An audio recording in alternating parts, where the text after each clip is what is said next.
¿Cómo están? Bienvenidos. Qué gusto saludarlos. José Luis Cuevas de este lado para platicar de lo que ha pasado con Necaxa en estas últimas semanas, camino a lo que va a ser el Clausura 2023 de la Liga MX. Han disputado ya algunos partidos, se ha perfeccionado básicamente la plantilla y me atrevería a decir que hasta se ha cerrado de cara a lo que va a ser el torneo que arrancará el próximo 6 de enero. El día de ayer ha jugado frente a Cruz Azul, el quinto partido amistoso, más allá de que sea una copa, no deja de ser un partido amistoso y no deja de ser un partido donde se busca que el equipo de Andrés Lilini tenga un gran funcionamiento. Iremos por partes para platicar cada una de las situaciones que se han vivido, cómo está la plantilla, qué se puede esperar del equipo para la próxima temporada y qué hemos visto en los partidos de preparación. Así que sin más, arrancamos. ¿Qué rayos pasa con el Necaxa? Y bueno, es momento de platicar precisamente lo que ha sucedido con el Necaxa. La actualización de los rayos del Necaxa es la siguiente para todos aquellos que se han perdido un poco de lo que ha pasado con el equipo hidrocálido después de lo que fue la eliminación, de lo que fue la irrupción de la Copa del Mundo y lo que se ha vivido hasta el momento con el equipo. Recordar que Jaime el Jimmy Lozano ya no es más entrenador del Necaxa y que el proyecto se le termina otorgando a Andrés Lilini. También señalar que Ricardo Clark se encarga ahora de la dirección deportiva y que Santiago San Román ya no está en la institución. Esto como punta de lanza de lo que puede ser un semestre interesante camino al centenario. Andrés Lilini en muchos sentidos era el entrenador predilecto. Yo lo había comentado en este mismo espacio una vez que supe, acabando aquel partido, aquella eliminación ante Tigres en la reclasificación, que el Jimmy Lozano iba a ser cesado, que iban a ir por Andrés Lilini y al final es lo que terminó sucediendo en gran medida porque a Lilini no le salieron las suficientes novias y porque al final del día él quería seguir dirigiendo en México. Es un buen entrenador, se ha arropado de gente sumamente destacada como Cariño, como Alex Diego, como sus auxiliares, gente que conocen perfectamente las entrañas de la cantera Puma y la cantera que está entregando la liga de expansión, porque los dos entrenadores han tenido ahí precisamente actividad, los dos que hoy son asistentes, Alex Diego y desde luego Carlos Cariño, así que conocen perfectamente lo que es la liga de expansión y por ello los fichajes que ya estaremos platicando a detalle. Bueno, se han ido 6 jugadores del Necaxa. Si bien es cierto, muchos sabíamos que iba a suceder tarde o temprano. Bueno, el arquero Edgar Hernández dejó de ser jugador de Necaxa. El asunto también de señalar a Luis Fernando Quintana que deja a Necaxa. Otros como Ulises Cardona que nunca pudo tener regularidad, las lesiones no le permitieron, también está fuera. Jesús Godínez, otro de los que está fuera. Dieter Villalpando, que sorprendió hasta cierto punto su salida, pero al mismo tiempo se entendía, dejó de rendir lo suficiente y la idea de Andrés Lilini era contar con jugadores que corrieran un poco más y que entregaran mejores dividendos y al mismo tiempo aligerar la nómina. Y la sexta situación de baja es lo de Brian García, que se fue a Toluca, se arregló por ahí un finiquito con Necaxa y bueno, se termina yendo al equipo del Toluca. ¿Quiénes llegan? Pues bueno, destacar obviamente a dos jugadores que vienen de la Liga de Expansión MX, Edson Partida, un futbolista que juega como lateral por izquierda, que también lo hace por derecha como volante y que suele ser sumamente destacado, sobre todo por esa banda de la izquierda. Llega del campeón Atlante y lo hace con Juan Pablo Domínguez. Era el número 10 Juan Pablo Domínguez del Atlante, fundamental en el título y este futbolista, créanme, es una gran contratación en costo-beneficio, sobre todo porque estos dos futbolistas tienen ya el nivel de estar en primera división, pero lamentablemente el tema del no descenso no les ha permitido estar precisamente en el máximo circuito. Por ello creo que Necaxa elige bien y no tengo dudas que Cariño y Alex Diego fueron fundamentales en decirle a Lilini, estos son los jugadores que nos van a poder hacer fuertes precisamente por las bandas con el equipo del Necaxa. Además de estos dos, llega Damián Battaglini, que ya habíamos escuchado en muchos sentidos lo que se pretendía de él y que bueno, al final del día puede ser ese futbolista diferente de medio campo hacia el frente al que se le cargue la responsabilidad después de un paso por el San Luis, regresó al fútbol de Argentina y bueno, ha llegado a México con opción a compra. Y otro de los jugadores que llega y que hasta cierto punto sorprende es José Carlos Van Rankin. Sin embargo, una vez que se confirma lo de Brian García, Van Rankin pasa a ser la opción primordial como lateral por derecha, aunque hay que decir que también Román Torres ahí está peleando por ese puesto, un canterano, y Diego Esaú Gómez, que si bien es cierto juega en el medio campo bastante bien, al haber 4 contenciones naturales, parece que Gómez puede tener alguna opción como lateral por derecha. Veamos qué sucede al respecto. Así el entorno del equipo de los Rayos del Necaxa. Y hay una situación más de que pudiera ser una posible alta, pero más que alta es una apuesta, como Poggi en su momento fue. Me refiero al lateral izquierdo Brian Murillo, colombiano que llega del Cartagena de la segunda división de Colombia y que todavía no han decidido si perfilarlo para el primer equipo o mantenerlo en la sub-20 con un periodo de adaptación. Ese es el entorno de altas y bajas del Necaxa. Prácticamente si analizamos fueron temas de hombre por hombre y en algún momento el tema de Godínez, que es el delantero, termina por ser pues un delantero que simple y sencillamente ni dejaba ser a Monreal ni tampoco se apoderaba de una posición como sustituto natural. Por ello creo que era un amontonamiento literalmente en esa zona del campo con un delantero que fue apuesta del Jimmy Lozano y al no estar el Jimmy era muy lógico que dejara la institución. Ahora vamos a lo más importante, el accionar del equipo y sobre todo la idea de juego de Andrés Lilini. Momento de platicar de lo que hemos visto hasta el momento. Si bien es cierto, van 5 partidos amistosos y 4 de ellos, la verdad es que nos enteramos solamente de los resultados y por ahí hemos indagado un poco en cuanto a la idea de juego del profesor Andrés Lilini. Sí podemos ver que es un equipo más dinámico, más rápido, un tanto luchón de sus dos bloques, tanto la línea de 4 abajo como la línea de los 4 mediocampistas, no tanto los dos de arriba que ya no hacen tanto el desgaste que sí les vimos con Jaime el Jimmy Lozano. Parecería que la tónica de Andrés Lilini es jugar 4-4-2. ¿Qué es lo que ha encontrado en esta pretemporada? Una derrota con Chivas, 2-0. Hablaré básicamente de los resultados iniciales, porque después hacían cualquier cantidad de cambios y se convertían en auténticas fiestas. Fue 2-0 la derrota con Chivas. Después de ello le gana 2-0 a Alacranes de Durango de la Liga de Expansión. Donde por cierto Gómez termina marcando el canterano y también termina siendo también Milton Jiménez otro de los tantos. Destacar que después de ello el equipo tuvo por ahí un empate con el Tapatío a 1 donde Batista marcó y alguna otra situación que se vivió previo al juego ante Cruz Azul que vivimos esta semana, que fue precisamente el partido donde le gana Mineros 4-2. Después terminó perdiendo 3-1, pero ya era el equipo de fuerzas básicas, básicamente el sub-20 de Necaxa. Por ello es que le doy como victoria a los Rayos 4-2 frente al equipo de Mineros. Y bueno, lo que hemos visto el día lunes por la noche, donde Cruz Azul y Necaxa empataron sin goles. Si bien es cierto, Necaxa no puede utilizar todavía a Battaglini, no puede utilizar a Van Rankin por temas de reglamento de un partido amistoso, de un torneo amistoso que solamente los organizadores lo entienden, pero al final del día no los ha podido utilizar. Vamos a ver cómo se va acomodando el equipo, pero yo lo que he destacado, al menos lo que hoy estoy viendo y lo que tenemos que analizar, más allá de la idea futbolística, porque es muy temprano para hablar del ritmo que pueda tener el equipo, sí empiezo a notar una competencia interna importante.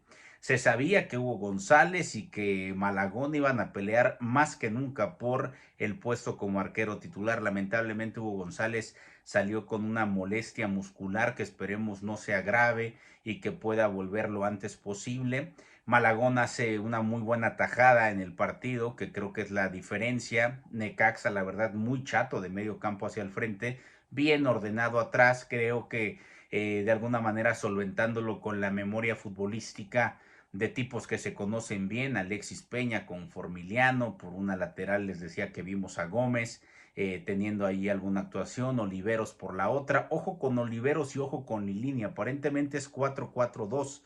pero me da la impresión que al tener a Oliveros ahí y de repente poderlo sumar con partida en determinado momento puede hacer que el equipo pueda cambiar a línea de 3 y jugar con carrileros por las bandas, pero vamos a esperar. Al menos el día de ayer, cuando Necaxa comenzó a hacer cambios y vimos a Jurado por ese costado de la izquierda con Partida, se encimaban mucho porque Partida es un tipo muy a la ofensiva y siento que ahí no se encontraron, pero es parte de la práctica de irse adaptando a las circunstancias. Comenzó con dos contenciones que fueron Vicente Poggi y Madrigal. Dejó a Esquivel en la banca y seguramente Esquivel va a ser uno de sus bastiones jugando por esa contención, pero en determinado momento también pudiera dejar a Poggi. Creo que la dinámica de Poggi y Madrigal es buena, pero no la solvencia que sí te da Esquivel precisamente en medio campo. Por el costado de la derecha utilizó un poquito más cargado y tratando de generar un poco ahí de circunstancias de peligro. Pudimos ver a Arauz por ratitos, se perdía. Y bueno, el asunto concreto de ver a Milton Jiménez y a Batista en el ataque, que creo que es algo destacado por parte de los Rayos del Necaxa. Son los dos delanteros nominales y naturales que tienen los Rayos, por ello creo que se le va a poner mucho énfasis a lo que puedan hacer dentro del terreno de juego, pero también es una realidad que vamos a ver cómo se va dando todo. En estos partidos no ha utilizado ni a Edgar Méndez ni a Palma porque los dos tienen lesión. Sobre el tema de Battaglini y Van Ranking tendrán que esperar por esta regla absurda. Y de ahí en fuera creo que la parte complementaria, cuando le dio juego a Juanpi Domínguez, cuando le dio juego a Edson Partida, creo que pudimos ver las ganas de cada uno, pero no necesariamente ese funcionamiento que pensamos pueden tener todavía. Es muy temprano para hablar de para qué está el equipo del Necaxa, pero lo que sí veo es mucho orden y sobre todo lo que busca Lilini es dinámica. Me preocupa un poco que los dos delanteros con el Jimmy los exigía y los obligaba a ir a apretar y aquí yo noto que es más de esperar este Necaxa. Vamos a ver con el paso de los partidos cómo se va comportando el equipo hidrocálido.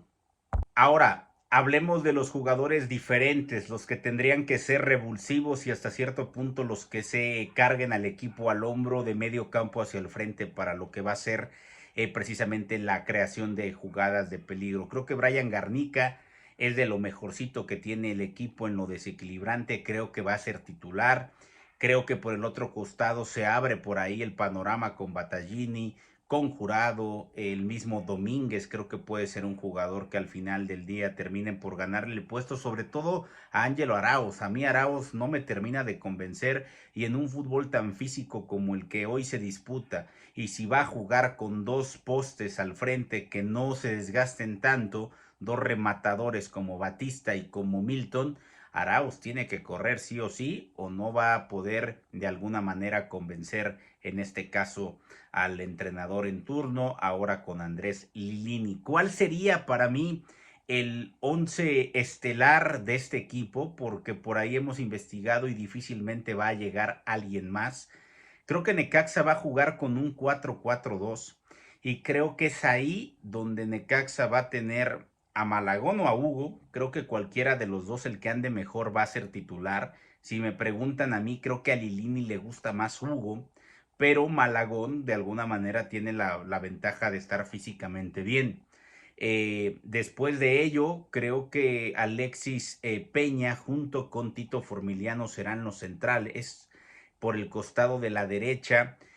Por el conocimiento que tiene del futbolista, creo que José Carlos Van Ranking va a tomar precisamente un poco más de oportunidad de ser titular, aunque yo no descartaría por ahí a Román Torres, que ha cumplido y de alguna manera ha gustado, o a Diego Gómez, que también lo han colocado ahí. Por el costado de la izquierda, Agustín Oliveros, y ahí ya tendríamos la línea de 4. La contención creo que va a ser con Esquivel y con Madrigal. Se complementan muy bien y da solvencia a Esquivel precisamente. Y un buen recambio va a ser Vicente Poggi, creo, para en determinado momento ser más dinámico. Por el costado de la derecha, Brian Garnica la tiene más que ganada por su talento, su capacidad y sobre todo lo que termina generando en cuanto a desequilibrio se refiere. Por izquierda, creo que ahí es donde las variantes pueden comenzar a darse. Hoy es Arauz, pero creo yo que en la medida que esto avance, ahí vamos a poder ver a Battaglini y de repente adelante sí a Batista con Milton, y ese va a ser el 4-4-2. Pero también creo que en algún momento las variantes pueden ser Milton o Batista, creo que más enfocado a Batista, con Battaglini acompañándolo como una especie de media punta, por la derecha Juan Pablo Domínguez y por la izquierda Brian Garnica. Esas son las opciones de un 11 titular estelar que pueda cargar con el peso específico de saber que no hay mañana y que tienen que sumar puntos y que tienen que dejar una buena sensación y un grato sabor de boca. Pero ahí es donde las variantes abren muchísimo el panorama con jugadores como Jurado, Heriberto me parece que va a poder tener mayor cantidad de minutos y sobre todo la adaptación con Andrés Lilini va a ser buena por el conocimiento y el manejo que tiene de fuerzas básicas. Creo que también ahí vamos a poder ver a otro tipo de jugadores como Edgar Méndez teniendo minutos entrando de cambio, a Monreal que lo conoce, que lo llegó a tener en Pumas Tabasco, también creo que le va a dar un poco más de rol en determinado momento. Es decir, no cambia mucho al Necaxa de la temporada pasada en cuanto a calidad, pero sí creo que en cuanto a dinámica y sobre todo en competencia interna, porque el Jimmy se casó con 11 y por ahí llegaba a modificar un poco. Aquí me parece que Lilini va a rotar un poco más y ese que pensábamos que no iba a ser titular, con Lilini puede ser simple y sencillamente porque va a buscar precisamente que los 4 de atrás sean solventes, que los 4 del medio campo roten mucho y los de adelante que simple y sencillamente tengan balones para definir, que era algo que se le llegaba a argumentar demasiado al Jimmy que no se hacía. Para que los dos de adelante puedan tener balones para definir, va a ser fundamental el trabajo por las bandas. Creo que Garnica, creo que Domínguez son los indicados para tomar el rol de titulares y creo que Battaglini le va a quitar el lugar inicialmente a Batista y vamos a ver cómo se dan las condiciones, porque si alguien es un experto para rematar de cabeza, ese es precisamente en este caso Milton Jiménez. Por ello creo que Batista va a tener que trabajar muchísimo para que se descarte entonces a Domínguez y se ponga Battaglini por fuera o algo por el estilo, porque créanme que este equipo va a tener competencia interna porque no hay necesariamente jugadores superdotados. Entonces la paridad hace que sientan que la oportunidad de ser titulares solamente depende de ellos. Espero haberme explicado bien al respecto. Vamos, no es como que, por poner un ejemplo, existe un jugador A y el jugador B o C no pueda ser titular. Creo que Necaxa está lleno de buenos jugadores tipo B y es ahí donde te da oportunidad a pelearle de tú a tú y tener la posibilidad de ser titular. Ya no creo que lleguen más jugadores. Si llegara a darse uno es porque tiene contrato libre, porque es una ganga, porque fue muy barato, porque salió a préstamo tipo Battaglini, en fin, veremos qué sucede y sobre todo qué tanto va cambiando esta administración. Es un año que se viene, que es importante, temas de centenario y sobre todo temas de meterse a la liguilla y competir. Ojo, la gente de repente cree que con Lilini vamos a llegar a finales. Esto se tiene que trabajar, se ha reseteado desde fuera y creo que lo más importante es que Lilini y su cuerpo técnico entienden perfectamente que esto no es Pumas, pero que al final del día tienen argumentos y sobre todo un gran reto por delante. Ojalá y los Rayos tengan un buen accionar. El jueves se enfrentarán al América, por cierto, y ya les estaré dando mis impresiones al respecto. Dejen sus comentarios, qué opinan de este plantel de Necaxa, qué opinan del cuerpo técnico y sobre todo de los jugadores que han llegado. Saludos.